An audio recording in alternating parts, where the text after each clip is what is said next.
Mesdames, Messieurs, rebonjour, bonjour. Dernier débat de la journée avant un atelier spécifique FM Logistique sur un mot qui devient très commun, mutualisation, ensuite digitalisation. Mais mutualisation, ça fait des années qu'on en parle, ça fait des années que moi j'anime des débats sur le sujet, ça fait des années que j'entends la même chose, la mutualisation c'est bien, mais quand il faut la faire, est-ce qu'on pourra en sortir? Est-ce que c'est difficile d'y rentrer? Les histoires de confidentialité, et pourtant certains y arrivent, on va le voir. La digitalisation qui est finalement attenante. Et puis, cette économie de partage, derrière la mutualisation, c'est un mot très à la mode, un mot valise dans lequel on met à peu près ce qu'on veut, comme le développement durable. Voilà, on va faire l'état de l'art en la matière. Y a-t-il révolution ou pas? Ou finalement, est-ce qu'à partir des bourses de fret et du pooling, on avait déjà tout cela en magasin? On va voir ça avec Éric Ballot, qui est professeur à Mines ParisTech, Yannick Buisson, directeur général France de FM Logistique, Xavier Perraudin, président de 4S Network, Renaud Clément, avocat associé au cabinet Arcinoé, Lucien Besse, cofondateur de la start-up Shipeo, et Jean-Jacques Hénaf. Je suppose que tout le monde connaît le nom de Jean-Jacques Hénaf. En tout cas, ce nom pour moi, qui a fait le service militaire, c'est un nom qui compte et vous pouvez deviner pourquoi. Président du GIE Chargeur Pointe de Bretagne.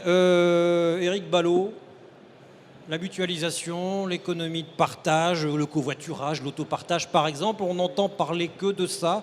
Qu'est-ce que c'est au concret? À quoi ça sert? Ça permet de quoi faire? C'est à vous. Alors, j'ai prévu quelques slides si on peut les voir. C'est très bien. Sinon, c'est pas grave, je ferai sans. Donc, effectivement, derrière le terme mutualisation, en tous les cas en logistique, on entend une forme d'organisation particulière, mais qui renvoie en fait à différentes formes de partage. Il y a des partages, je ne sais pas si on va avoir les slides ou pas, sinon je fais sans. Si, ça y est. Elles sont là. Alors, et j'ai le contrôle. Donc, en fait, tout d'abord pardon. Oui, j'ai effectivement le contrôle. Si on veut, mais pas totalement, il manque les figures. Si on veut faire de la mutualisation ou de l'autopartage ou autre, c'est plus compliqué que de faire les choses toutes seules. Mais on le fait parce que on veut atteindre une performance supérieure, une performance qu'on n'atteindrait pas forcément tout seul. Dans l'autopartage, ça peut être une diminution des coûts qu'on n'aurait pas tout seul. Dans la logistique, ça peut être une performance environnementale ou une fréquence qu'on n'atteindrait pas de livraison ou un coût qu'on n'atteindrait pas tout seul. Et effectivement, je pense qu'on a intérêt à ça en logistique puisqu'on assiste à un phénomène de fragmentation des flux. On n'en est plus à faire des trains de charbon complets vers la Lorraine. Et donc, derrière, on peut avoir besoin de se mettre à plusieurs pour faire ça. Et donc, c'est une tendance lourde. Et en même temps, on sait que les moyens ne sont pas saturés. Car si tous les moyens étaient saturés, ça ne servirait à rien de se mutualiser. Donc ça, c'est la motivation. Il y a plein de formes. Attention, alors là, c'est un peu la partie conceptuelle. Je m'en excuse, mais en même temps, j'ai une réputation à défendre. Il y a des choses qui se font dans l'opérationnel. Donc, par exemple, des plateformes de frais, des choses comme ça, des choses qui vont aller regrouper des choses de manière très, très ponctuelle, des opérations, et c'est totalement décentralisé, où il y a des choses qui sont plus tactiques, voire stratégiques, qui sont de colocaliser des activités, de partager des schémas. Et là-dessus, je n'irai pas plus loin, car FM est évidemment le leader dans ce domaine-là, et pourra en parler bien mieux que moi. Mais ce qu'il faut savoir, c'est qu'il y a tout un panorama de solutions, et panorama qui va certainement également se compléter dans les mois et années à venir sur ce que l'on est capable de mutualiser. Donc mutualiser, c'est partager un groupe d'entreprises dans le but d'améliorer la performance, et également, et je parle sous le contrôle de mon voisin, sans fausser la concurrence, sinon évidemment ça peut devenir répréhensible. Donc ça peut être une plateforme, des gens ici le font, ça peut être un réseau de distribution, ça peut être une pure prestation de transport, ça peut être un stock. Par exemple, des plateformes pétrolières peuvent partager des stocks de pièces de rechange, car personne n'a les moyens de se payer l'intégralité de la panoplie. Donc il faut voir la mutualisation de manière assez large, aussi bien dans son non-réseau temporel que dans ce que l'on est capable de mutualiser. Et derrière, ça fait du service, du coup, j'en ai parlé. Et on le retrouve aussi beaucoup dans la littérature sous la forme de collaboration horizontale. Il n'y a pas de jeu de mots derrière tout ça. C'est à différencier de la collaboration verticale. J'ai pensé, vous l'avez faite. Entre le fournisseur, le distributeur, etc., qui est la collaboration verticale. Qu'est-ce qu'on peut mutualiser? Il faut une compatibilité logistique entre quoi? Les réseaux, les produits? Alors, oui. Et ben voilà. Il faut effectivement que les flux des différentes entreprises puissent être regroupés. Donc, il faut une compatibilité géographique. Il faut une compatibilité de flux. On ne peut pas mélanger n'importe quel produit avec n'importe quel produit. Il peut aussi, mais, dans certains cas, avoir une compatibilité, je dirais, un petit peu de niveau de maturité logistique. On ne peut pas mettre forcément un débutant avec un expert, ou alors il faut que le débutant ait une capacité d'apprentissage extrêmement élevée, parce qu'il va y avoir besoin de faire des arbitrages, et pour ça, il faut des systèmes d'information efficaces de part et d'autre, et il faut que les acteurs soient au même niveau. Derrière ça, ça peut être organisé par un prestataire, mais on voit dans d'autres pays des entreprises qui se positionnent comme tiers de confiance pour vérifier que pour l'ensemble des parties prenantes, eh bien, en fait, la manière dont on fait le partage, c'est juste pour l'ensemble des parties prenantes, ce qui peut aussi rassurer les personnes qui rentrent dedans, ou les entreprises en tout cas. Alors là, il y a vraiment un problème d'affichage, c'est pas grave. C'était un exemple, donc je vais aller plus vite. C'est un exemple aux États-Unis, ES3, qui est en fait multifournisseur, un schéma qu'on voit moins en France, c'est pour ça que je me permets de le mentionner ici. Multifournisseur, multidistributeur, et qui livre jusque dans les magasins. Donc c'est fait à l'américaine, vous voyez, avec un bâtiment assez imposant. Et l'argument principal, c'est la diminution des ruptures en linéaire pour des entreprises de taille moyenne et leur permettre de toucher les clients, leurs clients tous les jours, y compris dans les grands magasins. Alors, quand on partage, il y a des gains. Et là, j'en viens à mon petit quiz, qui peuvent être de différentes natures. Ils peuvent être financiers, c'est ce à quoi on peut penser en premier, combien je vais gagner, mais qui sont aussi beaucoup d'une autre nature. C'est qu'est-ce que ça me permet de faire. Pour certains, c'est de survivre en livrant toute la France. Pour d'autres, c'est d'améliorer leur fréquence de livraison. Et donc, il y a des choses qui se partagent facilement, d'autres qui sont, je dirais, consubstantielles de la mutualisation. Et je vais vous faire un petit exercice maintenant. Excusez-moi, je suis professeur, donc je ne peux pas résister à un petit exercice. On peut l'appeler aussi un quiz, pour vous montrer l'intérêt de la mutualisation. Alors, je vais prendre un exemple, mais vous pouvez le transposer en logistique très simplement. C'est une famille de 4 personnes. Et on part en week-end demain soir, si ça vous intéresse. Et on a une place de libre. Le trajet, le coût réel du trajet, c'est 100 €. La question, c'est si vous voulez venir avec nous, par exemple, c'est combien vais-je vous faire payer votre place pour ce trajet de 100 €? Eh ben, on va poser la question au public. Mesdames, messieurs, qui a une idée? Monsieur Frémont. Il y a une infinité de solutions, hein, donc n'ayez pas peur. Il y a une infinité de solutions. Et combien êtes-vous prêt à payer? Ah, on voit quelqu'un qui est... Madame. 20 €. 20 €. Qui dit mieux? Alors, faites le calcul. Alors, effectivement, on peut penser à 20 €, mais on peut aussi objecter que 20 €, moi, j'amène 80% de la charge. Mais cela dit, 100 oui, enfin, Mais au final... 100 divisé par 5, ça fait 20. A oui, priori, 100 divisé calcul par est bon. 5, non, mais je reconnais la justesse du calcul, aucun problème là-dessus. Mais 100 € divisé par 5, effectivement, ça fait 20. Mais moi, si je raisonne, je dis, moi, j'amène 4 personnes. Oui. Je suis une grande entreprise, j'amène 4 personnes. Au final, je gagne 20 €. Madame, si elle avait dû voyager seule, aurait peut-être payé 100 €. Du coup, elle est toute seule et elle gagne 80 €. Sur ce qu'elle aurait pu payer, mais qu'elle ne paiera pas. Bon. Si elle avait voyagé toute seule, avec sa voiture demain, elle aurait payé 100 €. Peut-être qu'elle n'aurait pas voyagé du tout. Du coup. Ou peut-être qu'elle n'aurait pas voyagé.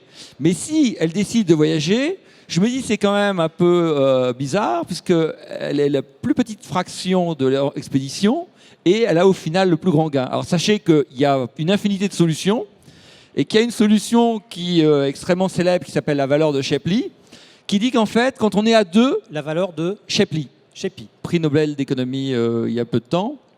Qui dit que quand on gagne 100, c'est le gain. Au lieu d'avoir 2 voitures, on n'en a plus qu'une. Et qu'on n'est que 2.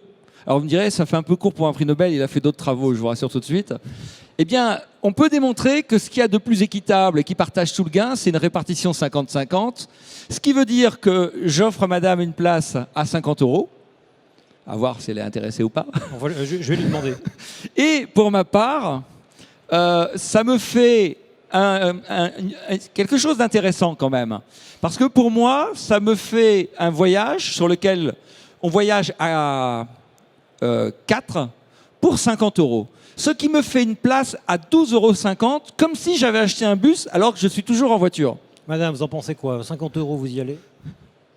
Pas certain parce que j'avais peut-être pas l'intention d'y aller. C'est ce que je vous dis, votre calcul est un peu faussé dans son hypothèse de départ. Madame ne serait peut-être jamais partie sans l'offre de l'autopartage. Effectivement. Et donc, Mais si madame était vraiment intéressée, elle pourrait considérer cette solution. Vous me l'accorderez. je vous l'accorde. Donc, et je crois que ce qui est intéressant également, c'est que ça peut apporter une solution à demi-tarif pour madame, puisque c'est ça, elle passe de 100 à 50 €, et ça peut apporter, donc pour un petit faiseur, et ça peut apporter pour une entreprise importante qui dit, mais moi de toute façon, je remplis déjà quasiment mes camions, une solution où en fait, elle se retrouve à payer un prix qu'elle ne pourra pas trouver sur le marché, car vous savez que la taille des camions est limitée. Donc c'est ça que je voulais montrer à travers cet exemple très simple. Quand on passe à 3 ou à 4, évidemment, les calculs sont un peu plus compliqués, mais le principe reste le même. Ce qui est intéressant, et c'est la question que vous soulevez, c'est que ça va aussi dans le sens, il faut que tout le monde y trouve son intérêt pour que les coalitions, les poolings soient stables. Si on fait des choses où on investit dans le temps, il faut trouver des solutions où chacun s'y retrouve. Et c'est intéressant d'avoir des outils qui permettent de cadrer les choses et de donner des valeurs un petit peu plus particulières. Si derrière, donc vous voyez, la tendance, c'est on va vers le collaboratif, et la tendance derrière, si on va dans le digital, c'est de se dire que la logistique elle-même peut être vue comme un cloud physique dans lequel on a un certain nombre de services accessibles, publiés, et peut-être avec une différence dans d'autres métiers, c'est que ce sont des services qui doivent être à valeur ajoutée, avec une qualité de prestation, et l'ambition de la mutualisation de demain, mais il y a des gens qui vont en parler juste à côté de moi, c'est bien de fournir des services à la demande dans une logique de plateforme, mais en même temps avec la qualité de service que l'on attend des prestations logistiques aujourd'hui et a fortiori demain. Alors on verra au concret si votre modèle économique c'est bien celui-là. Renaud Clément. Vous auriez pu me dire qu'on aurait pu prendre le bus également, mais... Non, j'étais gentil avec vous. Je ne peux pas contredire un prof des mines. Renaud Clément, d'un point de vue juridique, d'un point de vue réglementaire, est-ce que c'est encadré tout ça? Est-ce qu'il y a des limites contractuelles à la mutualisation? Et déjà, est-ce que les termes, tout à l'heure j'ai parlé de ce mot valise qui est l'économie de partage, alors j'ai beau travailler là-dessus, je suis écolo, donc économie de partage, est-ce que c'est défini? Est-ce que c'est réglementé? Est-ce que ça existe simplement? Alors non, précisément, tous ces termes dont vous parlez, et notamment le terme de mutualisation dont on a beaucoup parlé, c'est une notion bien entendu opérationnelle, mais économique, mais il n'y a absolument pas de définition juridique. On est en plein dans la liberté contractuelle. Du reste, vous savez que le terme même de logistique, ce n'est pas un terme juridique, il n'y a pas de définition aujourd'hui de la logistique, ni a fortiori du contrat logistique. Des professionnels se sont réunis pendant de nombreuses années. Il y a eu des groupes de travail pour essayer d'élaborer, vous le savez sans doute, un contrat type, mais qui n'a jamais vu le jour. Donc aujourd'hui, en droit, on continue à réfléchir. Lorsqu'on a un problème, on va essayer de rattacher la problématique à une qualification juridique existante.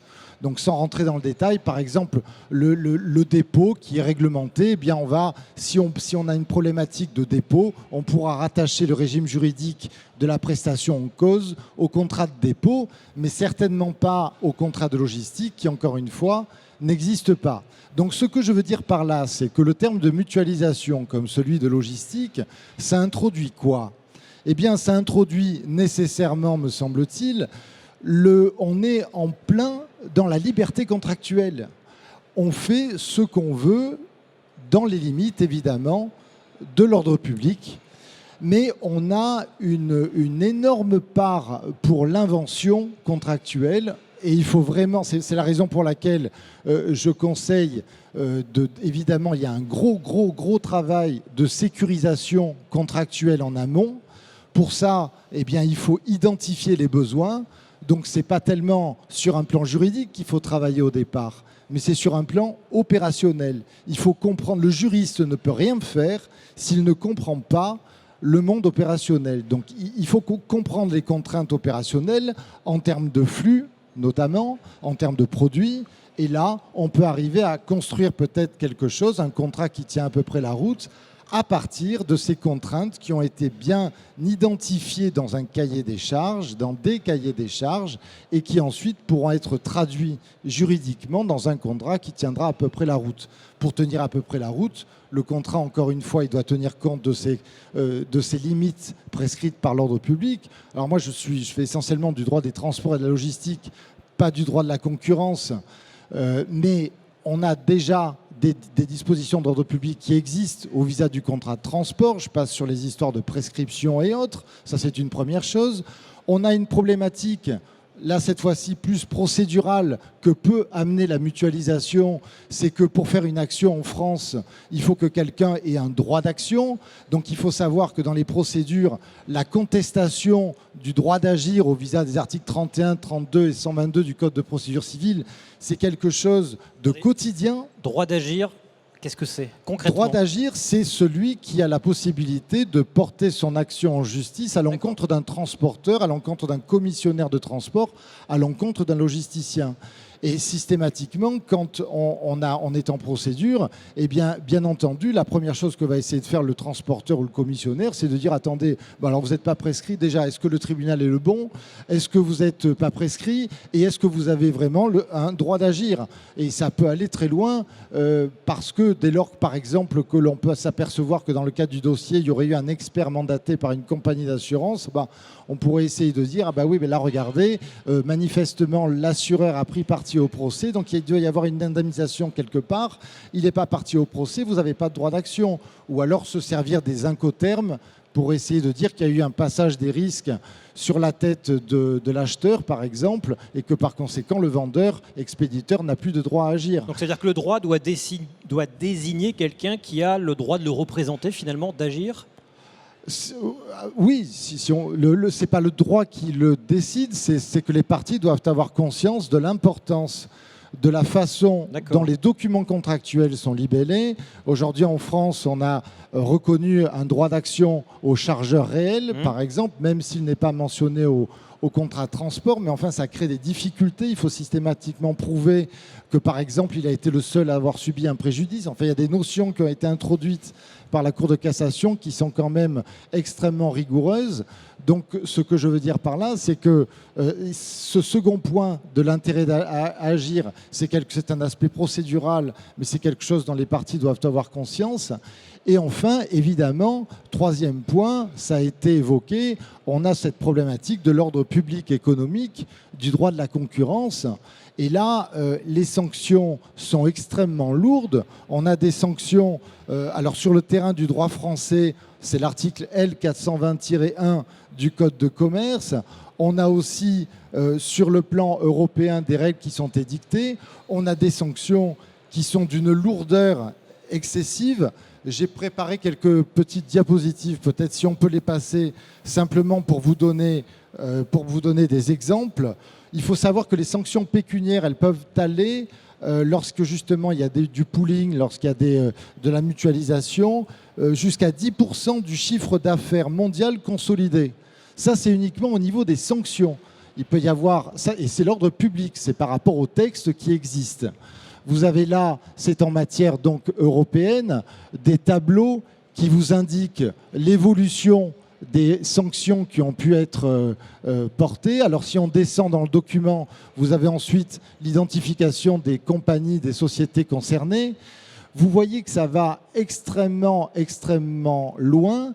Là, on est sur quoi? On est sur la problématique des ententes. Hein. C'est la réglementation, c'est la limite. Donc, encore une fois, le texte... Justement, quelle est la limite juridiquement entre une entente et une mutualisation? Alors, le texte, vous voyez, sont prohibés, même par l'intermédiaire direct ou indirect d'une société, du groupe implanté hors de France, lorsqu'elles ont pour objet ou peuvent avoir pour effet d'empêcher, virgule, de restreindre ou de fausser le jeu de la concurrence sur un marché, donc sont interdites les actions concertées, donc il y a cette notion de concertation, convention, entente expresse ou tacite ou coalition, notamment lorsqu'elles tendent à, et là vous avez trois cas. Premier cas, limiter l'accès au marché ou le libre exercice de la concurrence par d'autres entreprises. Faire obstacle à la fixation des prix par le libre jeu du marché en favorisant artificiellement leur hausse ou leur baisse. Limiter ou contrôler la production, les débouchés, les investissements ou le progrès technique. Répartir les marchés ou les sources d'approvisionnement. Donc, ce que je veux dire par là, c'est que, vous voyez, la question qui va se poser, c'est de savoir, est-ce que oui ou non, il y a une restriction, il y a une fermeture du marché par rapport aux accords qu'on prend, par rapport même au libellé d'une clause de non-concurrence dans un contrat. Donc, ça va extrêmement loin, et c'est là où je dis que les parties doivent être extrêmement vigilantes. Alors, ça peut être ça peut être aussi, dans le cadre des discussions, des échanges d'informations anticoncurrentielles. Là aussi, on a ces sanctions qui sont applicables. Là aussi, on a des dommages et intérêts qui peuvent être appliqués dans les rapports privés entre les parties, en plus des sanctions qui relèvent de l'ordre public. Donc, encore une fois, attention, oui à la liberté contractuelle, oui pour aller creuser et pour aller rechercher la réalité de ce que les parties veulent faire sur le plan opérationnel pour essayer de l'adapter le plus possible, mais attention à ces limites, donc à ces contraintes d'ordre public qui doivent évidemment être relevées. Ils sont énormes. Finalement, il y a un flou juridique et une interprétation possible entre la mutualisation et l'entente qui, elle, est délictueuse. Oui. On peut très vite être considéré comme si on n'a pas abordé son contrat. Oui, absolument. Donc on a intérêt à aller vous voir, en gros, c'est ce que vous nous dites. Je ne l'ai pas dit, hein. Mais très volontiers. Mais en termes de responsabilité, si voilà, on mutualise un camion, il y a 40 mutualiseurs, le camion provoque un accident, qui est responsable? Vous dites qu'il y a 40 mutualiseurs. Il y a 40 entreprises qui ont mutualisé un camion. Oui. Le camion provoque un accident sur la route, il y a mort. Alors bon, il faudra Qui est responsable? Il faudra voir les parties au contrat de transport. Qui c'est qui a intérêt à agir par rapport à telle marchandise? Quelles étaient les marchandises à bord? Et après, on va réfléchir de façon individuelle dans les rapports entre les uns et les autres. Après, il y a des histoires de problématiques de conduite, mais ça, on est sur autre chose. Mais sur le terrain du contrat de transport de marchandises, ça va être ça. Hein. Qui est celui qui a droit d'agir, justement, au titre des marchandises? Qui est l'ayant droit à la marchandise? Et ensuite, ça nous permettra de résoudre les problématiques qui relèvent de ce cargo claim, de cet incident de transport. Donc, est-ce que finalement, la mutualisation ne doit pas être une sorte de personnalité morale, juridiquement responsable, donc un intermédiaire, forcément? Moi, il me semble qu'il y a une grande carte à jouer pour les professionnels, qu'ils soient évidemment, les commissionnaires de transport en premier lieu, évidemment. Et puis après, sur le terrain strictement au niveau du droit d'agir, oui, il faut qu'il y ait une personnalité, on a l'autonomie des personnes morales en France. Il faut avoir une personnalité juridique. Un GIE, un groupement d'intérêt économique, peut très bien fonctionner, mais c'est ça au minimum. Très bien, merci. Vous me tendez la perche que j'attendais. Monsieur Hénaf, un GIE, vous l'avez créé, Groupement d'intérêt économique Pointe de Bretagne, c'est très joli comme mot. Pourquoi vous êtes mutualisé avec des partenaires et parfois possibles concurrents? L'entreprise dont je suis le président est située à la pointe extrême de la Bretagne, juste en face de Saint-Pierre-et-Miquelon. Oui, il y a un peu de distance quand vous même. voyez. Donc on est très loin. Et il y a une dizaine d'années, j'ai commencé à m'alarmer puisque je voyais s'accélérer des réformes dans la manière dont nos clients distributeurs nous passaient les commandes. Il y avait des commandes de plus en plus fragmentées, avec des durées d'exécution des commandes beaucoup plus courtes. Et donc, ce que j'ai craint, c'est le déménagement industriel de la Bretagne. Or, nous tenons à nos entreprises et nous tenons le territoire. Il se trouve qu'à la Pointe de Bretagne, il y a beaucoup d'industries alimentaires, de la conserve, des biscuits, etc. Et que toutes ces entreprises-là vendent à la grande distribution aux mêmes clients. Donc, je vais juste montrer votre carte parce qu'on ne l'a pas en numérique. Bon, vous voyez à peu près où se trouve la Bretagne. Et la grande distribution, elle est à Paris. Sur le sillon rhodanien et en région PACA. En gros, c'est ça. C'est ça. Donc ça paraissait sous le sens de regrouper les envois qui étaient réguliers, qui pouvaient dans certains cas être 6 fois par semaine, vers les magasins de la grande distribution, vers les entrepôts de la grande distribution. Voilà, c'est ce que nous avons fait. Nous avons commencé à mutualiser dès 2011. Nous avons créé un groupe d'intérêt économique avec 5 entreprises au départ en mars 2012. Aujourd'hui, nous sommes 11 entreprises de tout l'Ouest en fait, puisque ça va de Nantes jusqu'à Laval.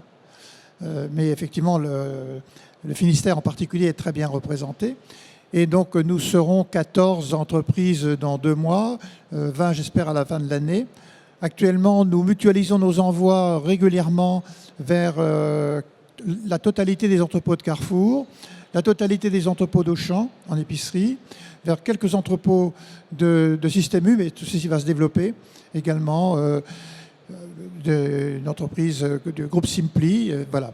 Donc, c'est quelque chose qui s'est fait progressivement. Ce que nous créons, en fait, nous créons des lignes à partir desquelles il sera possible dans le futur, certainement, d'avoir d'autres développements, puisque un jour, forcément, tous ces réseaux seront intercommunautés.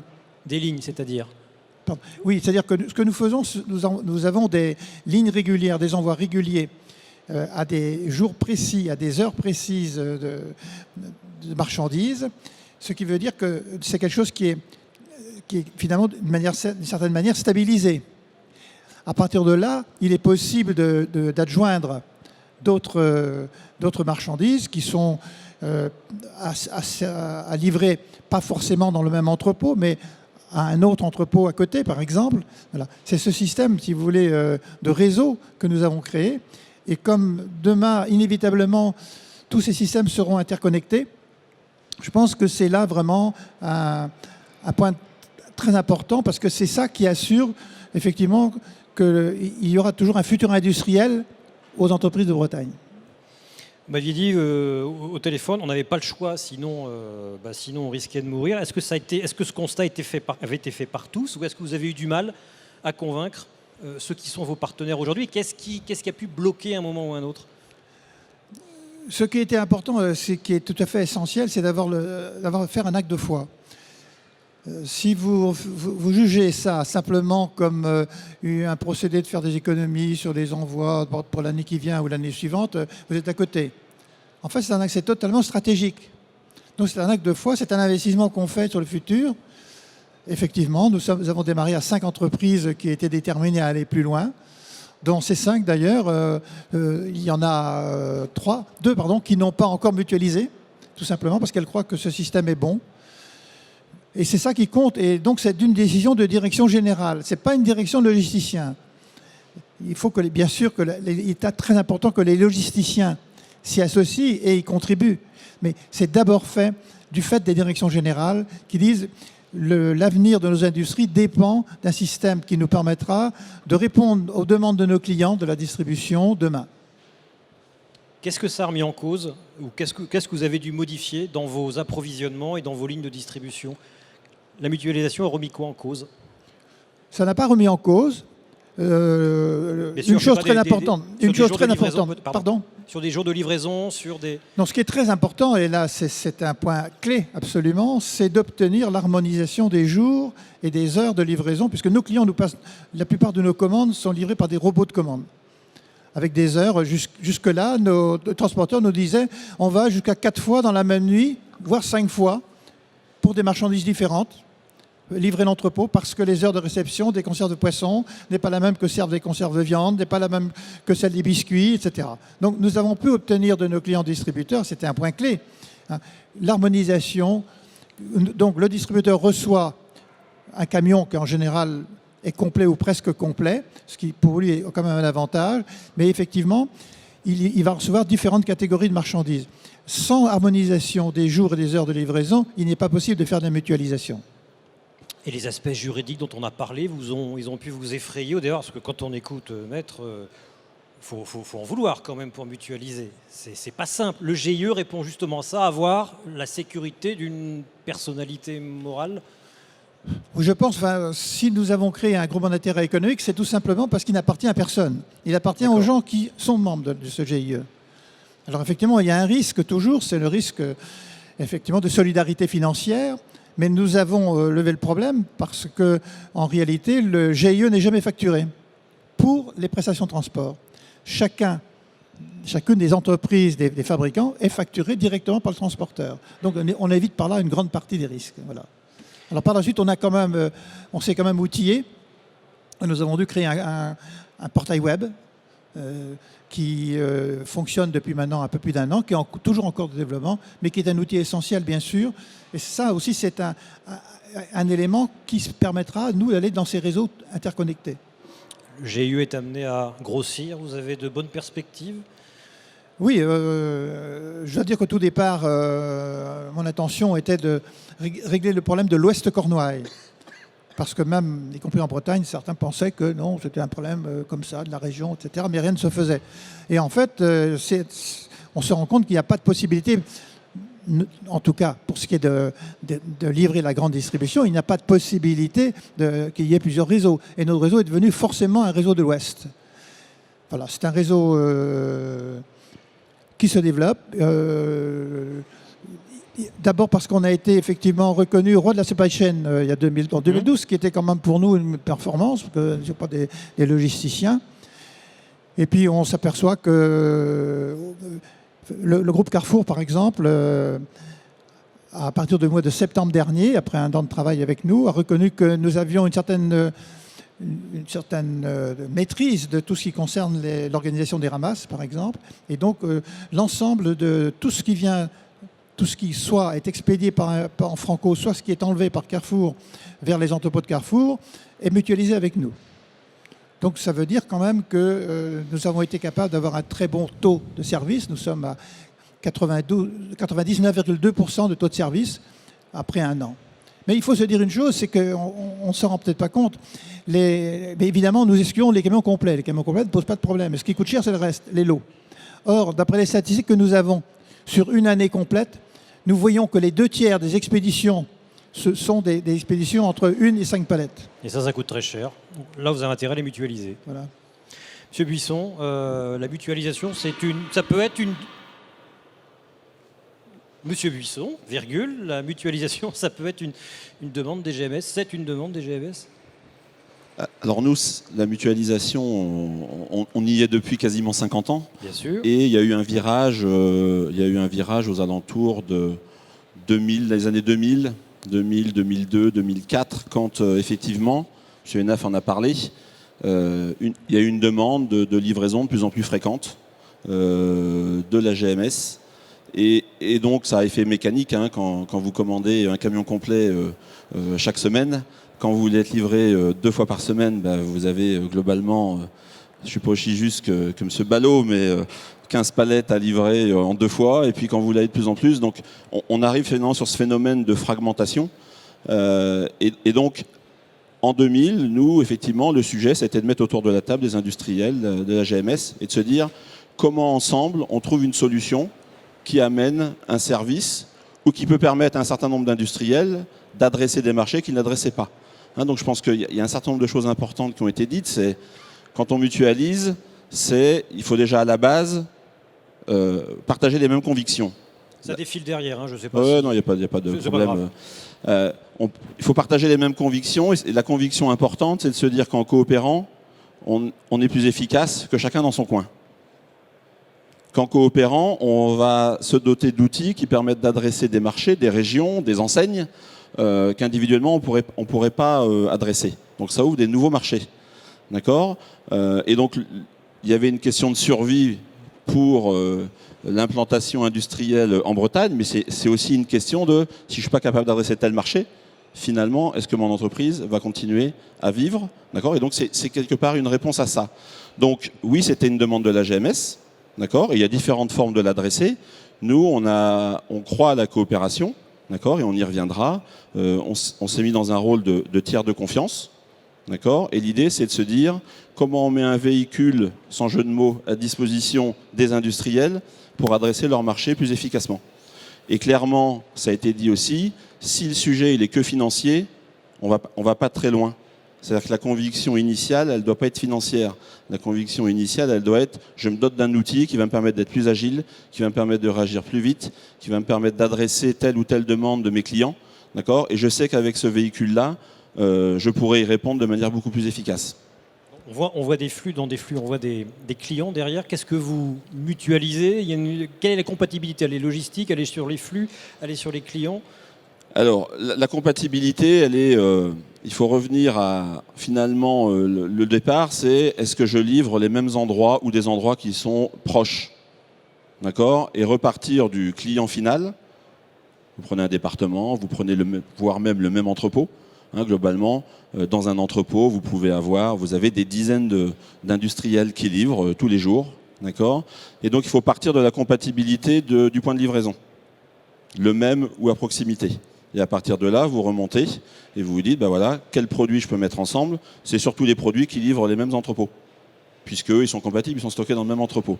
Et donc, l'objectif, c'est ensuite de créer des pools, donc de la mutualisation d'industriels qui livrent les mêmes entrepôts ou à proximité. D'accord ? Donc après, ça vous permet de colorer finalement les pools.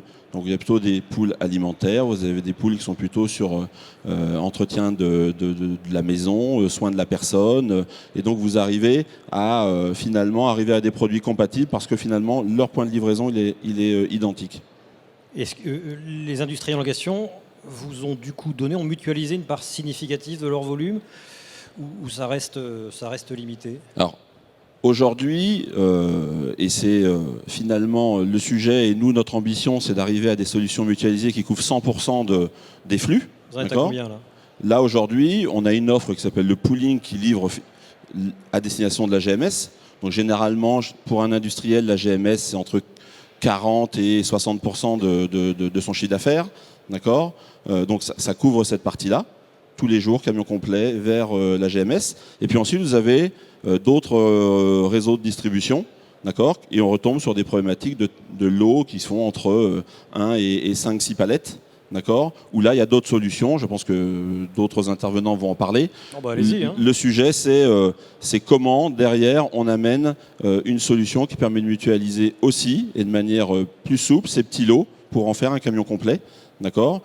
En passant par des réseaux, je pense que CRC c'en est un, sur lequel, en tout cas, nous on s'appuie pour adresser d'autres géographies ou d'autres points de livraison. Et puis, on y viendra, la digitalisation, le fait d'amener des équipements embarqués, des équipements interactifs, va faire que ça va nous offrir de nouvelles possibilités pour aller effectivement capter des moyens qui sont disponibles, qui ont de la capacité pour pouvoir venir y ajouter des flux. D'accord ? Et le fait d'avoir cette connaissance-là, d'avoir l'information que tel ou tel moyen est disponible, ça permettra d'être plus réactif et de pouvoir faire bénéficier d'optimisation de manière beaucoup plus interactive que ce qu'on peut faire aujourd'hui. Il y a un modèle économique, je suppose que oui, mais je me souviens d'un débat où tout le monde courait après le modèle économique de la mutualisation. Manifestement oui, ou c'est pas encore ça ? Bien sûr qu'il y a un modèle économique. Le premier pool qu'on a créé, ça devait être en 2004. D'accord ? On en a aujourd'hui 4 en fonctionnement. Ce qui est important, et je reboucle sur le point juridique, aujourd'hui, chacun a un contrat, chacun a ses conditions commerciales avec ses clients. Chacun signe son contrat transport, entrepôt avec son prestataire. D'accord ? Chacun est libre d'entrer, de sortir. Et donc ça permet finalement de poser le cadre juridique pour que on n'ait pas effectivement de sujet d'entente donc chacun est indépendant. On joue le rôle de tiers de confiance qui garde la confidentialité de l'ensemble des données. D'accord ? Et ensuite, le modèle économique, si on a des pools qui vivent depuis maintenant plus de 10 ans, c'est certainement qu'économiquement, le modèle il est vertueux. Et nous, en tout cas, on croit à ça. C'est un modèle qui, mécaniquement, génère de l'optimisation, sans être dans un sujet de négociation. Bien sûr qu'il faut que l'aspect économique soit optimisé, mais c'est un modèle vertueux qui va chercher de la grille de facturation mécanique pour générer des économies. Renaud Clément, je vous vois approuver. Non, je me félicite de voir qu'il y a effectivement des solutions comme ça mises en place. Moi, je crois que c'est vraiment l'avenir. comme vous dites, arriver en plus à faire le secret, cette culture du secret par rapport à cette confidentialité qui est essentielle, qui est un élément essentiel. C'est une valeur ajoutée, il me semble, que le prestataire peut offrir et qui devrait permettre un développement de cette mutualisation. Xavier Pérodin, prenez le...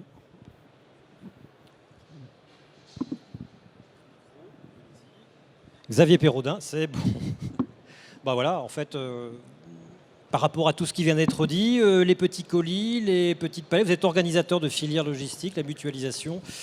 Comment on la met en place? Comment vous la voyez? Déjà, je vais me permettre de présenter un tout petit peu Catres Network, Catres parce Network, que oui. je suis quand même beaucoup moins connu que Monsieur Enaf à côté de moi. Je suis sûr que non. Tout le monde connaît Catres Network. Qui connaît Catres Network? J'avais quelques transparents là, éventuellement.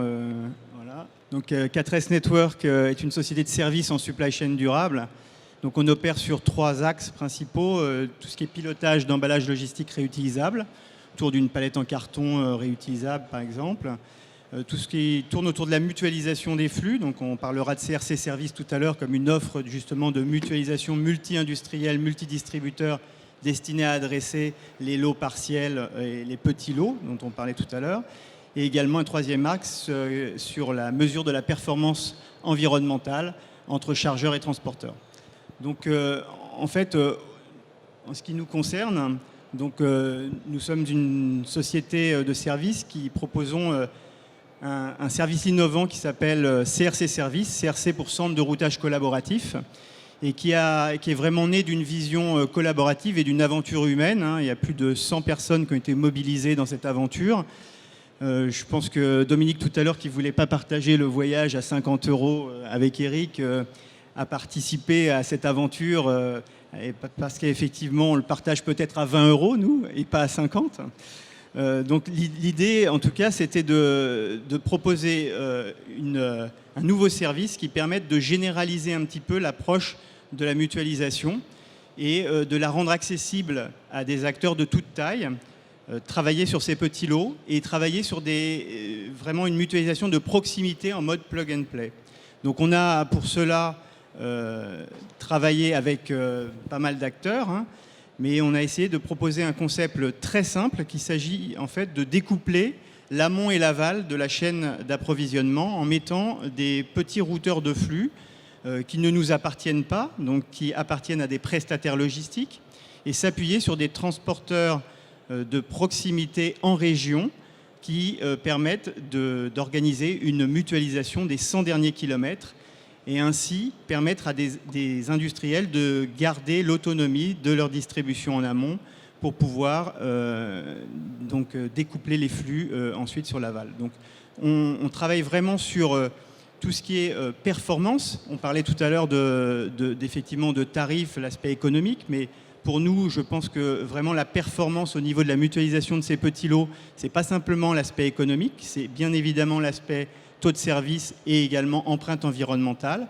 Donc en mutualisant en région des petits flux déjà préparés sur une région donnée, on arrive à travailler sur ce triptyque économique, service et également empreinte environnementale. Ouais, on n'a pas parlé jusqu'à présent, mais oui, c'est important. Remplir les camions, éviter que les camions ne rentrent à vide. C'est quoi le taux de camions qui reviennent à vide? C'est 40%, je ne sais plus. Je ne sais pas, mais je crois que le taux de remplissage moyen se situe aux alentours de 66% à peu près. On me dit 25 de ce côté-ci, j'avais noté 40. Oui, pardon, je vous ai coupé. Globalement, le taux de remplissage qu'on perçoit, c'est à peu près 66%, je crois, c'est souvent ce qui est annoncé. Aujourd'hui, nous, on vise le taux de remplissage est vraiment au cœur de notre business model. C'est-à-dire qu'aussi bien en amont qu'en aval de ces routeurs, on cherche à viser 90% de taux de remplissage, ce qui permet effectivement d'optimiser nettement la performance. Monsieur Enaf, vous vouliez ajouter quelque chose peut-être? Oui, en ce qui concerne ce que nous faisons, nous avons l'année dernière économisé 1300 camions. Ah oui, quand même. Et 675 tonnes de CO2. Bon. Donc c'est efficace. C'est efficace, en effet. Xavier. Voilà, donc en fait, je reste juste sur ce slide pour terminer, c'est que effectivement, ce qu'on souhaite développer, c'est vraiment un réseau ouvert qui s'inscrit complètement dans ce qu'a dit Eric tout à l'heure, dans l'Internet physique. C'est de permettre à des industriels de trouver une industrialisation d'une rupture de charge en région, mais que cette rupture de charge soit opérée par différents prestataires dans différentes régions, avec les meilleurs de chacune des régions, de façon à avoir de la performance. Donc le routeur, très simplement, il consiste uniquement à faire, on va dire, du passage à quai. Donc on reçoit des palettes déjà préparées à destination des plateformes de la grande distribution. Ces plateformes sont déposées sur le quai, elles sont ensuite regroupées pour être livrées le plus mutualisé possible vers chacune des plateformes. Et vous ressaisissez un code ou c'est le même code barre, c'est les mêmes informations? Non, on ne ressaisit pas de code, justement. L'objectif, c'est vraiment d'avoir une traçabilité et d'utiliser les infrastructures de traçabilité existantes. Mais par contre, on s'appuie sur les standards, les nouveaux standards de traçabilité événementielle publiés par GS1, qui sont les standards EPCIS, qui permettent vraiment de suivre un objet de l'entrée du routeur à la sortie du routeur jusqu'à la livraison finale pour avoir justement un tracking des commandes disponible sur des outils qu'on est en train de développer et de tester aujourd'hui. Donc en gros, ce service, c'est simplement partager des camions, mais tout en restant autonome. C'est ça qui est très important, c'est que l'industriel reste maître de sa prestation, de son achat-transport, de sa prestation logistique jusqu'au routeur. Et ensuite, en région, sur les 100 derniers kilomètres, on a une mutualisation qui est possible parce que plusieurs industriels font la même chose. Donc, quand on regarde quelques enjeux partagés, c'est sans CRC, on a des expéditions, on a pris le même cas de figure des deux côtés. Donc, on avait 9 expéditions et 9 réceptions vers 3 distributeurs. En mettant un CRC, on diminue le nombre d'expéditions des industriels puisqu'elles sont mieux mutualisées. On a jusqu'à donc 90% de taux de remplissage. Et en réception, eh bien, il y a moins de mise à quai, on va dire, pour le distributeur. Et donc, il y a des gains qui sont partagés en mutualisant de cette façon. On a commencé donc avec quelques industriels du DPH, SC Johnson et le Pool Guild, donc FM Logistique est partenaire. Et donc, ces industriels du DPH ont été les premiers à adhérer à ce modèle. Donc, pour chacun d'entre eux, ils peuvent regrouper leurs commandes clients vers les CRC. Et ensuite, Auchan, Métro, mais maintenant bien d'autres, puisqu'il y a aujourd'hui pratiquement une centaine de points de livraison qui sont connectés au routeur de Saint-Martin-de-Crau, qui est le premier routeur que nous avons ouvert au niveau de l'année 2015. Et aujourd'hui, sur ce routeur, on passe déjà plus de 3000 palettes par mois, donc c'est plus une expérimentation. On a créé maintenant une société de service qui s'appelle CRC Service SAS, et on a un plan de développement assez drastique. On vient d'ouvrir un nouveau CRC à Brumat, opéré par FM Logistique, le premier étant opéré par une filiale du groupe Olano à Saint-Martin-de-Crau.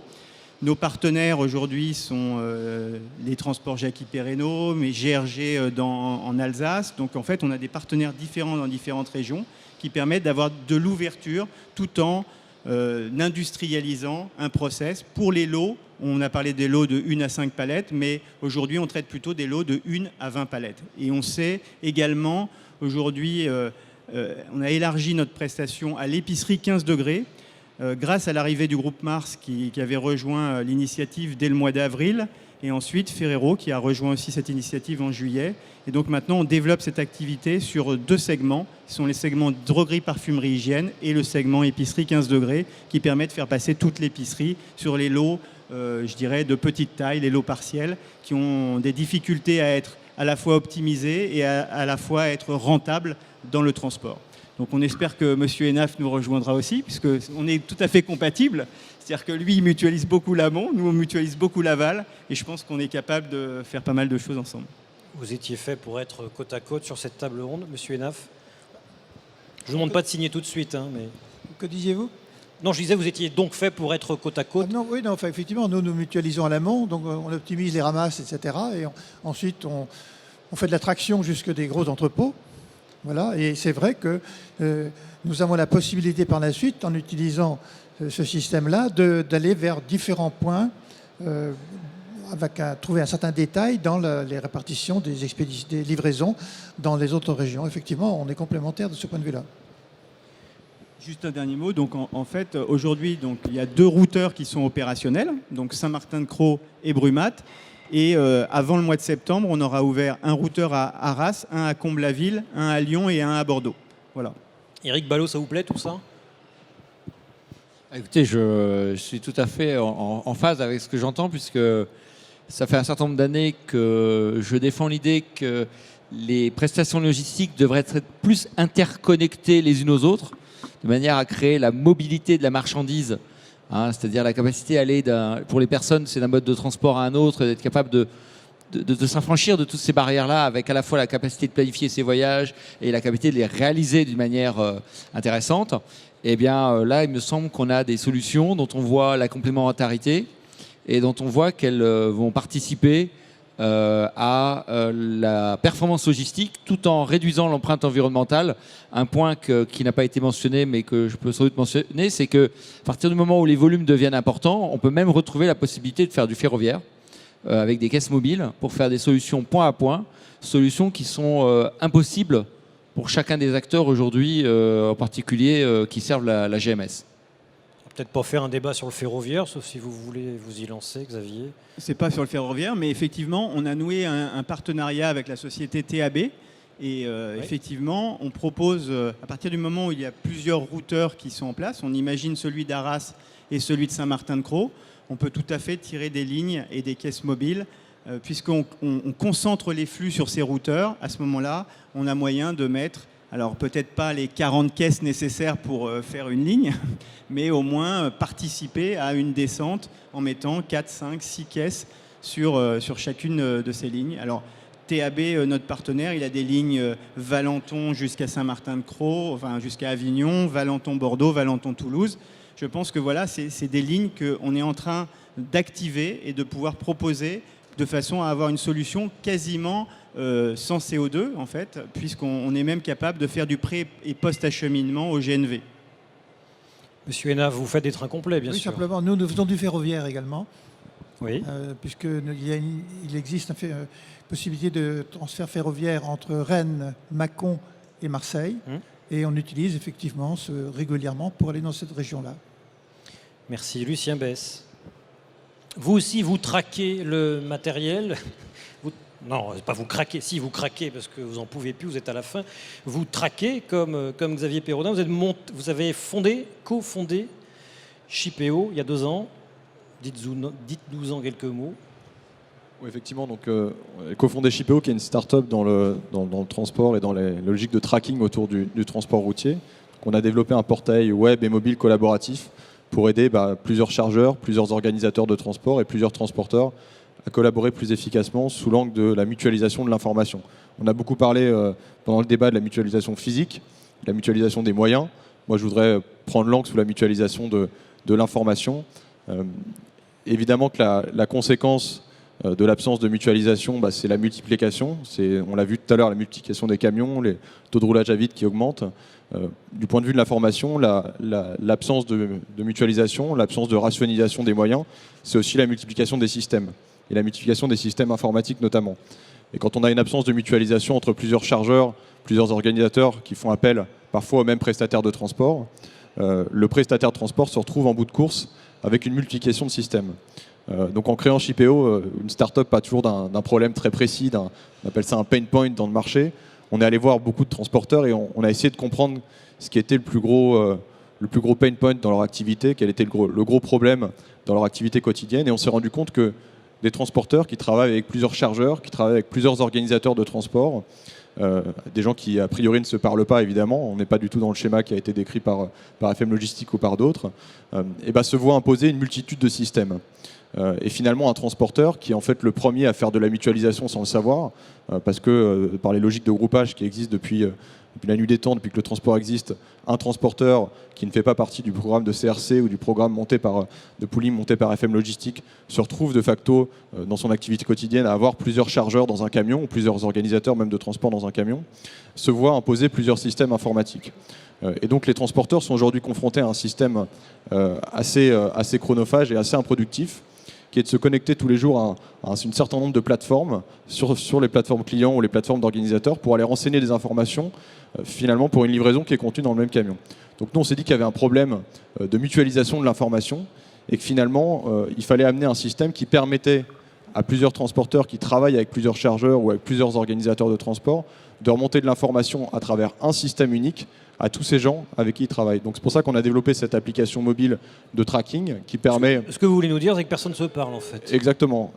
Ni le donneur d'ordre, ni le transporteur, personne ne se parle. Alors on a vu des exemples, très réussis, hein, mais en général, c'est pas ça. La partie immergée effectivement de l'iceberg, c'est que les transporteurs qui sont ceux en bout de course qui subissent l'absence de mutualisation et qui subissent l'absence de rationalisation des moyens par la multiplication des camions, on l'a vu tout à l'heure, mais également par la multiplication des systèmes, sont ceux qui sont les plus confrontés à ces problématiques. Effectivement, l'idée de Shipeo, c'est de faire de la mutualisation de l'information, entre guillemets, sans douleur pour les transporteurs, et qui est en fait finalement une rationalisation des moyens de remontée d'informations. Et donc l'idée de Shipeo, c'est qu'avec une application mobile de tracking, un transporteur puisse remonter de l'information sur plusieurs portails de plusieurs chargeurs, et que nous, on soit finalement une sorte de plateforme de cross-dock d'informations entre une multitude de plateformes de chargeurs et d'organisateurs et un système unique de remontée d'informations dans les camions. Et finalement, les transporteurs nous disent aujourd'hui qu'ils sont de plus en plus connectés, il y a de plus en plus d'informatique embarquée dans les camions, il y a de plus en plus de systèmes de tracking, de géolocalisation. Et de l'autre côté, on a des transporteurs qui continuent à essayer des chargeurs qui continuent à essayer d'imposer leur portail. Donc finalement, ce qu'on se rend compte, c'est que personne ne se parle. Les donneurs d'ordre n'ont jamais finalement vraiment accès à l'information de géolocalisation qui arrive et qui est disponible dans les camions. Ils ne savent pas où est le camion, c'est ça? Alors que tous les camions sont alors c'est un peu caricatural de parler comme ça et je ne voudrais pas vexer certains qui sont dans la salle ou d'autres, mais ça revient un peu à ça. Entre guillemets, c'est un peu ça, effectivement. Et en fait, il y a une multiplication de ces systèmes et il y a un manque d'information malgré la digitalisation croissante, l'électronisation, la digitalisation des moyens de transport. Et donc l'idée, c'est vraiment d'être sur un système où on veut créer un standard de retour d'information avec le système qu'on développe. Et on essaye d'ailleurs, dans cette logique, de mettre plusieurs organisateurs de transport autour de la table, plusieurs chargeurs autour de la table, pour se mettre d'accord sur un standard de remontée d'informations. Il y a quelques années, quand les systèmes informatiques se sont extrêmement développés dans le transport, tout le monde a vu les systèmes informatiques sous l'angle propriétaire. C'est-à-dire que tout le monde s'est dit, je vais développer dans mon coin mon système propriétaire, mon système de remontée d'informations. Et on a vu aujourd'hui que les gens en reviennent, ces systèmes-là sont sous-optimisés, sous-utilisés, mal utilisés par les transporteurs, parce qu'encore une fois, je reviens à cette problématique du prestataire final qui va se retrouver avec une multitude de systèmes propriétaires, soit dans son camion, soit dans son activité quotidienne d'exploitation transport. Et donc l'objectif, nous, c'est de prendre le contre-pied de cette absence de mutualisation de l'information pour finalement rationaliser les systèmes, ou en tout cas mieux connecter les systèmes existants à travers un système de remontée d'informations qui se fait avec une application mobile très simple qui vient se connecter au système existant. C'est quoi? C'est de l'open data pour vos clients? C'est de l'open data pour vos clients? Alors, de l'open data, pas complètement. On a parlé des sujets de confidentialité. Et évidemment, aujourd'hui, un transporteur avec qui on travaille, qui a notre application mobile et qui va avoir sur cette application des missions d'FM Logistique, des missions de Castorama, des missions d'un autre chargeur ou d'un autre organisateur, va remonter de l'information d'une manière cloisonnée à chacun de ces acteurs. Mais en tout cas, va pouvoir remonter cette information sans avoir à multiplier ses actions, multiplier ses tâches quotidiennes. Donc, les systèmes sont cloisonnés, les systèmes sont fermés. FM Logistique, avec qui on travaille sur un pilote, n'a accès qu'à l'information qui le concerne. Mais par contre, le transporteur, lui, a une multiplication, une rationalisation des actions à faire pour remonter de l'information. Donc on garde cet aspect cloisonné, mais on ne cloisonne pas les systèmes. On cloisonne l'information confidentielle, mais on ne veut justement pas cloisonner les systèmes. Et demain, l'intérêt de ce système-là, c'est aussi de faire partager cette information à un tas d'acteurs qui en ont besoin. Et quand on a encore une fois créé la société, on a regardé un peu ce qui se faisait sur d'autres types de flux dans le transport, notamment dans la messagerie et le dernier kilomètre. Aujourd'hui, un particulier a une vue très précise sur un colis qui va arriver chez lui. Et finalement, on a regardé toute la partie amont du transport de l'eau et du transport de l'eau partielle et de l'eau complet. Alors qu'on a une marchandise d'une beaucoup plus grande valeur qui est transportée dans ces camions et qu'on est sur ce flux B2B, finalement, on a bizarrement une information qui est beaucoup moins partagée que celle qu'on a sur le dernier kilomètre, alors qu'on est vraiment sur le flux final. Donc effectivement, l'objectif, c'est de mieux connecter les systèmes existants, de rationaliser un peu les moyens et de répliquer un peu ce qui s'est fait sur les métiers de la messagerie, où on a des organisations en réseau qui sont beaucoup plus organisées et beaucoup plus rationalisées, et le faire sur ce marché qui est beaucoup plus fragmenté, qui est toute la partie amont, tout le transport de l'eau. Donc c'est ça vraiment l'objectif du système, et que tout le monde puisse partager l'information. Donc demain, l'objectif de ce système, c'est que l'information soit évidemment partagée avec l'organisateur de transport et son client, mais pourquoi pas le destinataire final. On lance aujourd'hui un certain nombre d'expérimentations. On met autour de notre plateforme des industriels et des distributeurs. C'est des gens qui sont plus souvent amenés à se rencontrer pour discuter de pénalités financières. Aujourd'hui, l'idée, c'est de pouvoir objectiver les relations transport, la remontée d'informations autour d'un système unique et que les gens soient au moins d'accord sur la manière dont on remonte l'information et dont on la valorise. Donc nous, ce qui nous intéresse, c'est de mettre autour de la table des gens qui n'ont pas forcément l'habitude de se parler, un organisateur et un client final, un logisticien et un transporteur, un industriel et un distributeur, et de les faire collaborer autour d'un système unique de remontée d'informations. Yannick Buisson, qu'est-ce que vous faites avec votre voisin? Nous, ce qui nous intéresse, c'est si on investit dans toutes ces initiatives dont on vient de parler, c'est d'intégrer l'ensemble de ces fonctions pour amener une solution intégrée à nos clients. D'accord ? Donc, on croit on croit, en tout cas c'est une réalité, la digitalisation, le fait que les flux se sont accélérés, les flux d'informations sont en train de s'accélérer, et on essaye d'en tirer un avantage pour réagir plus vite, ou pour permettre à nos clients de réagir plus vite. Donc on travaille avec Shipeo dans ce sens-là. Comment on capte de l'info en temps réel et comment cette info-là, on la valorise d'un point de vue logistique, mais aussi d'un point de vue relation client entre nos donneurs d'ordre et leur client final. Donc l'enjeu, il est là. L'enjeu, il est cette info, on a tous de l'info, on en a beaucoup, on ne l'exploite pas obligatoirement bien, d'accord ? Et en l'exploitant mieux, on donnera à nos clients une arme pour réagir plus vite, pour trouver une solution de backup. Ça arrive à tout le monde d'avoir un camion qui tombe en panne, qui est pas là, qui est en retard, qui a été arrêté plus longtemps que prévu. Bon, si vous n'avez pas cette info-là, vous ne pouvez pas réagir. Si vous l'avez, vous cherchez un plan B, vous l'amenez et finalement vous arrivez à livrer en temps et en heure. Donc nous, l'enjeu il est là, en s'appuyant sur, on parle d'internet physique et j'aime bien ce terme-là. Derrière, ça veut dire qu'il y a des moyens disponibles, on les connecte, c'est un système ouvert. En tout cas, à croire à ça, et on croit à notre rôle de choisir le bon moyen au bon moment pour arriver à livrer en temps et en heure la promesse qui a été faite au client final. Que ce soit en ville, que ce soit sur un entrepôt de la GMS, que ce soit dans le réseau de restauration hors foyer. Enfin, voilà. Nous, notre rôle, c'est ça. C'est comment on va monter une solution qui permet à chaque fois d'être agile et de choisir au bon moment, grâce à de l'info en temps réel, de prendre la bonne décision ou de faire prendre la bonne décision.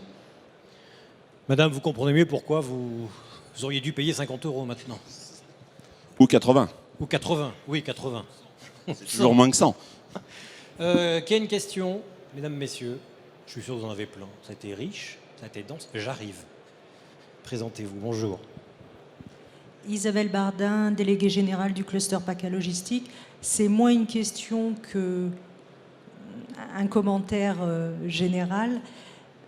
C'est parfois un peu délicat de mettre mutualisation, digitalisation, parce que souvent les gens pensent mutualisation, solution technique, solution technologique. Et comme ça a été souligné par Jean-Jacques Henaf, à la base de la mutualisation et d'une mutualisation réussie, c'est des hommes qui ont envie de travailler ensemble. C'est le cas, par exemple, de Haribo et Campbell, les deux directeurs logistiques qui avaient envie de faire quelque chose. Et de la confiance, notamment sur le partage de la valeur ajoutée. Et la technologie permet d'objectiver cette valeur. Mais la mutualisation, c'est de la confiance, c'est de la volonté humaine et souvent la volonté de sauver un territoire. Nous, on a un exemple, les échanges paysans Hautes-Alpes. C'est des hommes qui se disent on veut rester sur place, on a un problème de compétitivité, il faut qu'on travaille ensemble. Et après, il y a des solutions technologiques. Effectivement, la mutualisation, c'est jamais que de la confiance. Eric Ballot, vous êtes d'accord? S'il n'y a pas de confiance, il ne peut rien avoir d'autre. Tout système confondu, tout système technique, c'est que de la confiance. Oui, il faut effectivement de la confiance. Alors c'est à double tranchant cette confiance, parce que si je ne fais confiance qu'à mon voisin, ça va limiter le potentiel de collaboration. Et donc, ce qui est... alors, j'ai des voisins très bien, donc là, je peux au moins... aucun problème. Mais on voit que ce qui est aussi en jeu, c'est la capacité de démultiplier. ces choses-là, d'avoir des plateformes d'intermédiation. Alors ça a un côté un petit peu moins humain et charnel que de peuvent l'avoir les relations de proximité des gens qui se connaissent bien. Mais néanmoins, ça peut être aussi une manière de démultiplier les capacités de la mutualisation dans les années à venir, car la logistique durable ne se fera pas avec quelques petits ruisseaux, mais avec beaucoup de ruisseaux. Donc il faut, et c'est ce qu'on voit aussi à travers les logiques de plateformes informatiques, la capacité de rendre ces organisations qui ont fait leurs preuves plus ouvertes, plus dynamiques, et être en capacité d'aller capter les opportunités dès qu'elles se manifestent, dans le respect évidemment de la loi et des réglementations qui s'appliquent. Évidemment, votre voisin est très sourcilleux de ce point de vue, c'est à vous. Non, simplement, pour moi, effectivement, cette confiance rime aussi avec transparence. Et quand je vous entendais parler de ces systèmes d'information, je crois qu'aujourd'hui, c'est vraiment un outil indispensable, hein. Tous les opérationnels réfléchissent beaucoup là-dessus. Et on a un problème, c'est en matière de preuves. Vraiment, pour moi, une des clés pour que ce système soit performant, c'est pour que cette transparence existe, il faut qu'il y ait un système où on puisse ensuite récupérer les preuves pour savoir qu'est-ce qui a été fait, à quel moment, qui a donné l'information, comment l'information a été rentrée, comment elle a été récupérée, parce que on est vraiment sur ces problématiques. Dès qu'on est sur la dématérialisation, vous comprenez qu'on est loin de la lettre de voiture. Alors, il y a toujours les lettres de voiture et les lettres SIM en ferroviaire. Dans tous les modes de transport, on a toujours ça, les bill of lading en maritime. Mais on a petit à petit cette dématérialisation manifestement qui s'instaure. Donc, on va vers ces solutions informatiques. Donc, la problématique pour nous, juristes, après, c'est d'arriver à apporter des preuves aux juges pour expliquer ce qui s'est réellement passé. D'où l'importance d'un système neutre, transparent, fiable pour récupérer ces données. Et Shipeo est neutre, transparent, fiable. Oui, en tout cas, on essaye. Et vous avez évoqué un point qui est très important, c'est de savoir comment et par qui a été remontée l'information. Et ça, c'est un élément très important pour objectiver effectivement un litige qui peut subvenir ou pour savoir qui a vraiment fait cette action. Est-ce qu'on peut s'appuyer sur cette remontée d'information pour résoudre un problème ou pour résoudre un litige latent. Et je peux prendre un exemple très concret, sans rentrer trop dans la technique du système de tracking, mais nous on se base la plupart du temps, quand on remonte de l'information, sur de la géolocalisation et on évite au maximum d'impliquer l'individu dans la remontée d'informations. Alors il y a des choses qui peuvent évidemment ne pas se passer d'actions individuelles ou manuelles, telles que valider un chargement ou valider un déchargement ou une livraison. Par contre, je prends un exemple très concret, une arrivée sur site de chargement ou une arrivée sur site de livraison, ça peut être détecté par du géofencing ou de la géolocalisation. Et ça, c'est typiquement une preuve totalement objective qui permet de valider que le camion est arrivé en temps et en heure chez un industriel ou chez un distributeur sans avoir à s'appuyer sur un conducteur qui aurait mal fait ou trop bien fait son travail. Et dans le cadre du premier dossier, je m'en souviens qu'on a déployé avec FM Logistique, on a été confronté à ce problème et je crois que d'ailleurs c'était un peu pour ça qu'on a travaillé au départ.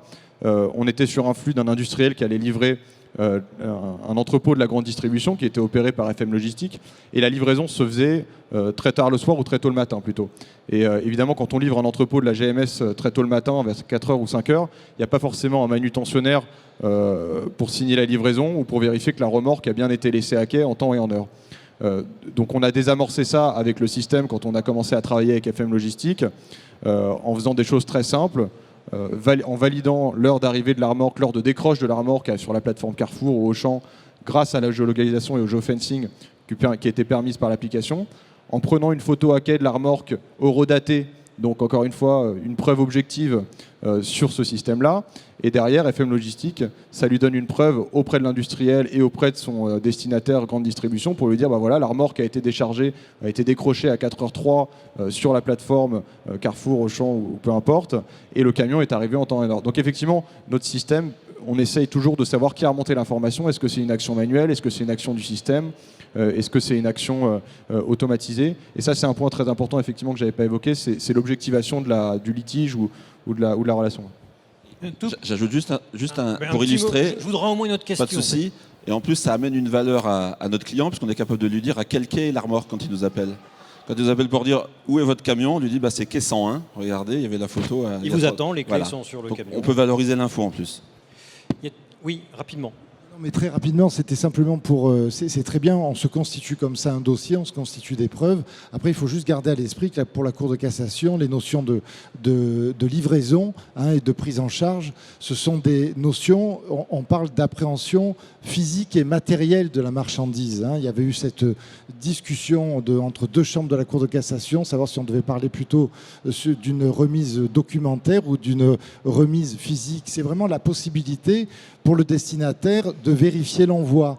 Donc il faut malgré tout, quand on va chercher ces preuves, toujours avoir ça en tête pour essayer de le stigmatiser le mieux possible. Voilà, Mesdames, Messieurs, un autre bras va-t-il se lever? Allez, il nous reste 2-3 minutes. Sinon, vous allez les vexer. Non? Ah, merci. Bonjour. Présentez-vous, s'il vous plaît.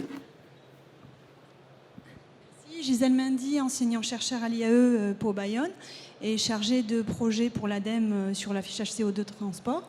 Alors j'ai une question concernant Shipeo, un modèle qui fonctionne déjà très bien depuis plusieurs années aux États-Unis, sachant qu'on a un modèle de transport différent quand même aux États-Unis par rapport à la France, beaucoup d'entreprises avec un seul camion. La crainte aujourd'hui des transporteurs sur le modèle que vous proposez de perdre leur relation privilégiée avec leurs clients. Et donc assez réticents sur ce modèle-là. Donc je voudrais savoir un petit peu ce que vous répondez à ce genre de transporteurs. Voilà. Merci. Allez-y. Alors, je ne sais pas si votre question était tournée sous l'angle de la confidentialité, notamment des données. Je ne sais pas si c'était pas forcément ce point-là. C'est peut-être la dématérialisation de la relation avec le client, voilà, c'est ça, et la perte du lien humain, effectivement.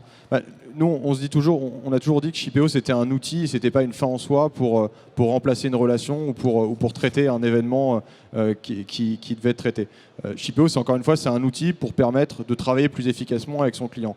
Donc nous, ce qu'on dit à nos clients, que ce soit d'ailleurs des organisateurs de transport ou des transporteurs, c'est que leur activité est amenée à évoluer, que s'ils n'évoluent pas, il y a effectivement des facteurs de disruption qui vont arriver sur le marché et que les métiers vont fortement évoluer. Et donc nous, on se positionne comme on va dire un facteur de digitalisation. On est un outil pour les aider à se digitaliser dans leur relation avec leurs clients, mais évidemment pas remplacer le lien qui existe aujourd'hui avec le client. Et Shipeo, c'est évidemment un outil pour les transporteurs, mais c'est aussi un outil pour les chargeurs ou les organisateurs. On n'a pas voulu spécialement trancher en se disant c'est l'outil de l'un ou c'est l'outil de l'autre, ou c'est un outil qui est imposé par l'un ou par l'autre. Et d'ailleurs, quand on travaille avec des transporteurs, c'est souvent les chargeurs qui sont demandeurs de cette solution-là. Et on arrive souvent vers les transporteurs ou les organisateurs avec un lien de prescription qui nous a été donné par le client, qui demande d'avoir du retour d'information, qui demande de plus en plus de visibilité. À tort ou à raison d'ailleurs, suivre un camion sur une carte, ça sert à rien. C'est sympa quand vous commandez un taxi sur Uber de voir le taxi qui avance, mais dans un métier comme le transport, ça a beaucoup moins de valeur.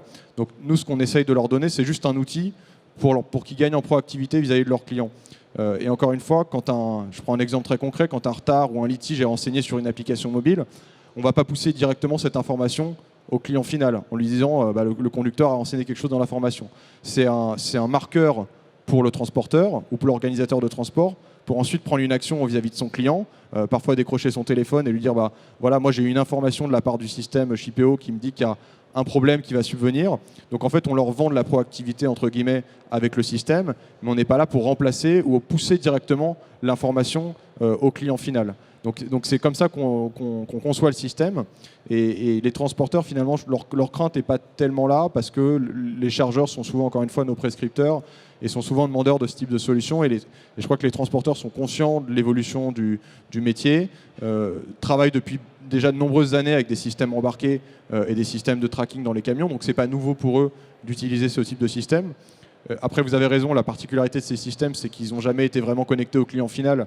Donc tous les transporteurs qui avaient de la télématique depuis des années n'avaient pas forcément la possibilité de valoriser cette information. Nous, on leur donne juste un moyen de la valoriser, mais ils restent maîtres de l'information qui renvoie au client final. Donc on n'est pas là pour supprimer une relation humaine, supprimer le lien de confiance dont on parlait tout à l'heure. Merci. On termine pile à l'heure pour démarrer l'atelier. Non, pile à l'heure, 2 minutes de retard. J'ai piqué 2 minutes à FM Logistique. J'en suis confus. Merci, messieurs. Merci à vous. Vous pouvez les applaudir. Et restez parmi nous, FM Logistique, acteur global de la mutualisation avec Jean-Claude Arnu, Dominique Horry et Benjamin Houry d'ici 1 ou 2 minutes. Merci à vous.